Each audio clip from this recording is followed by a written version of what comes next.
The United States was founded upon the longed-for desire to have a country without a king, thus ensuring the freedom of church organization without a pope. Separation of church and state, consequently, has long been a governing principle of laws and policy within the U.S. This has changed. August 2007, KSLA News 12 out of Shreveport, Louisiana, reported the U.S. government had begun training pastors to demand citizens' compliance with government requirements in the event of a national emergency or a natural disaster. It is extremely portentous for government to reach out to religious leaders in an attempt to control the citizenry. Scripture warns of despotic power that would seek to enforce its own agenda over the entire world. And he had power to give life unto the image of the beast, that the image of the beast should both speak and cause that as many as would not worship the image of the beast should be killed. And he causeth all, both small and great, rich and poor, free and bond, to receive a mark in their right hand or in their foreheads, and that no man might buy or sell, save he that had the mark, or the name of the beast, or the number of his name. It is very disturbing the U.S. government is turning to the clergy that they might control the population. Dr. Jarrell Tuberville is the chaplain for both the Shreveport Fire Department and the Caddo Sheriff's Office. When asked how clergy from differing denominations would work together for the government in times of crisis, Tuberville said, "The primary thing that we say to anybody is let's cooperate and get this thing over with, and then we'll settle the differences once the crisis is over." The argument the religious leaders are told to use is based on an incorrect understanding of Romans chapter 13. For the clergy team, one of the biggest tools they will have in helping calm the public that they obey the law is the Bible itself, specifically Romans 13. Dr. Tuberville elaborated. Because the government is established by the Lord, and that's what we believe in the Christian faith. That's what's stated in the Scripture. The once separate churches of the United States have now become mouthpieces for government agendas.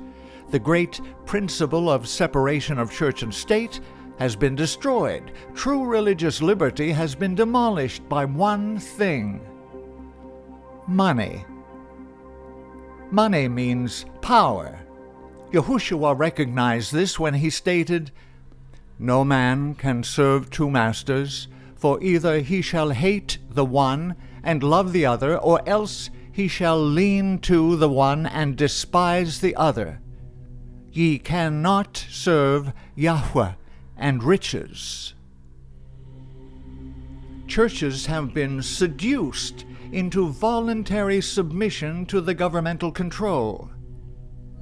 In 1954, then-Senator Lyndon B. Johnson offered tax-exempt status to churches as a favor.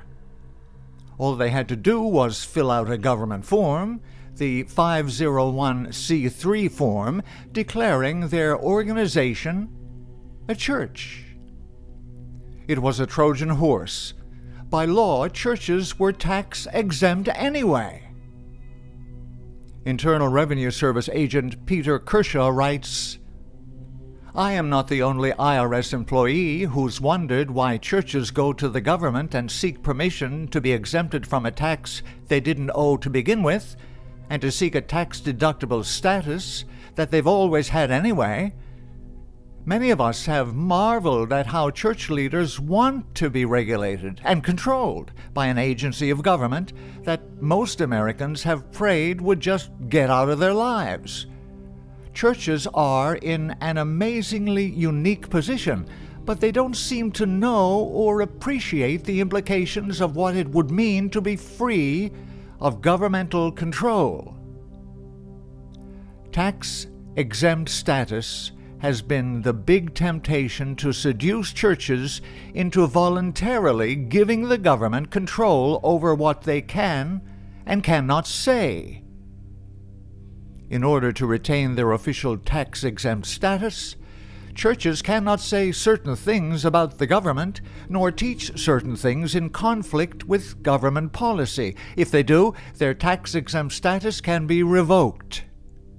As religious organizations accept tax-exempt status, licenses, or some other form of recognition from the state, they willingly place themselves under the jurisdiction of the state. Accepting government recognition or tax-exempt status willingly allows the state the right to dictate to the church that which it can and cannot preach. An example of this occurred when the Congressional Black Caucus held a conference. They wanted to give advice to black churches about how best to deal with the rise in voter ID laws to aid a voting for U.S. President Barack Obama. Congressman Emanuel Cleaver, president of the Congressional Black Caucus, told MSNBC News, "Yes, we'll have representatives from 9 denominations who actually pastor somewhere in the neighborhood of about 10 million people. And we're going to, first of all, equip them with the information they need to know about what they can say and what they cannot say in the church that would violate their 501c3 status with the IRS. In fact, we're going to have the IRS administrator there. We're going to have the Attorney General, Eric Holder, there. We're going to have the lawyers organization from around the country, the ACLU, all giving ministers guidance on what they can and cannot do." When a government gives a license for anything, it is implied in that very act the right to remove the license and withdraw permission for whatever action is covered by that license. The power to bestow grants and the power to remove them. The Apostle Paul warned against being unequally yoked with unbelievers. "Be ye not unequally yoked together with unbelievers. For what fellowship hath righteousness with unrighteousness? And what communion hath light with darkness? And what concord hath Christ with Belial? Or what part hath he that believeth with an infidel?"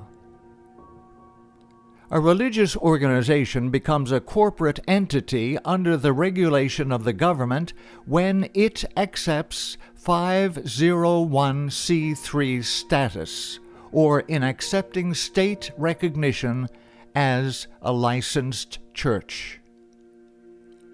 Accepting government recognition allows it to dictate certain requirements.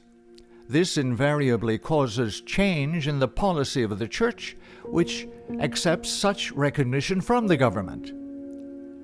During the Cold War, church leaders in the Soviet Union and its satellites changed not only their teachings not to offend the government, but went so far as to betray fellow Christians to the authorities. The vast majority of churches, religious organizations, and charitable institutions in the United States are corporations holding 501c3 tax-exempt status. In Amos 3:3, Yahweh asked, "Can two walk together except they be agreed?" We contend, submission to government oversight means submission to government control. When a church accepts the 501c3 status, it waives its freedom of speech, waives its freedom of religion, waives its right to influence legislators and the legislation they enact, waives its constitutionally guaranteed rights, is no longer free to speak to the vital issues of the day.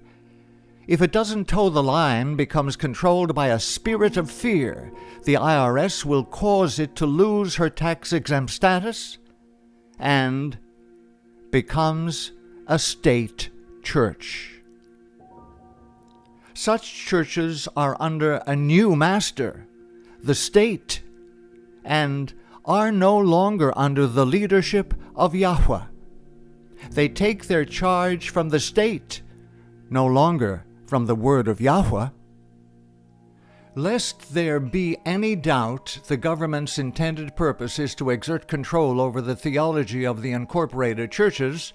One needs only consider Bob Jones University versus the United States, 461 U.S. 574. In this ruling, the U.S. Supreme Court revealed the government's intended purpose for the 501c3. The court asserts that an exempt organization, one that has become a 501c3, must demonstrably serve and be in harmony with the public interest, must have a purpose that comports with the common community conscience, and must not act in a manner affirmatively at odds with the declared position of the whole government. Taken together, these passages suggest that the primary function of a tax-exempt organization is to act on behalf of the government in carrying out governmentally approved policies. Church corporations value their non-profit status more than the truth presented in Scripture. This reason alone would be sufficient, if there were none other, to identify these organizations as synagogues of Satan. It should not be assumed all the blame lies with a handful of church leaders overseeing each denomination. Individual church members are just as guilty as leaders. Often it is the members themselves who pressure leaders to incorporate as 501c3 entities. The motivation is purely financial. While technically tax-exempt, members' donations in tithes and offerings cannot be deducted from their personal income tax reports unless they prove the satisfaction of the IRS their charitable donations were given to a legitimate church. Without 501c3 status, it can be difficult to prove to the government the recipient of one's tithes and offerings is indeed a church. Truth is thus sacrificed on the altar of personal gain. This is a vital issue to the last generation. The Savior asked, "For what shall it profit a man if he shall gain the whole world and lose his own soul? Or what shall a man give in exchange for his soul?" All organized religions that have submitted to the government for financial gain or temporal security are a part of Babylon, and will in turn become persecuting powers for the government, as depicted in the prophecy. John the Revelator was shown a beast, ridden by a great whore. And the woman was arrayed in purple and scarlet color, and decked with gold and precious stones and pearls, having a golden cup in her hand, full of abominations and filthiness of her fornication. And upon her forehead was a name written, Mystery, Babylon the Great, the mother of harlots and abominations of the earth. And I saw the woman drunken with the blood of the saints, and with the blood of the martyrs of Yahushua. Fornication is considered by the law of Yah a joining together of that which is not lawful. Religion in bed with civil authority is fornication. Yah's people will not remain members of such organizations.